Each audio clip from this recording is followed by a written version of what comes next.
গরু পড়ে গেছে রে, টেরা হয়ে গেছে।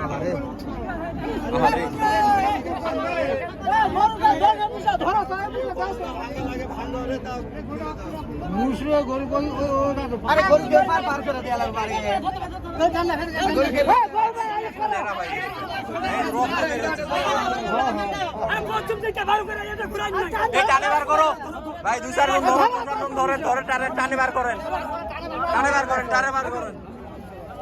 গরুর অবস্থা খারাপ হয়ে গেছে, এই যে দেখেন পেট টেরা হয়ে গেছে। এ মনোহর টান, গরু ধরে টানে বার করে দাও, টানে বার করে নাও। দেখেন গরুর কি অবস্থা, গরু অ্যাক্সিডেন্ট হয়েছে,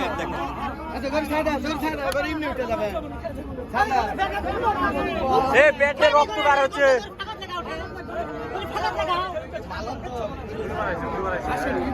পরিবার হয়নি কিন্তু পেট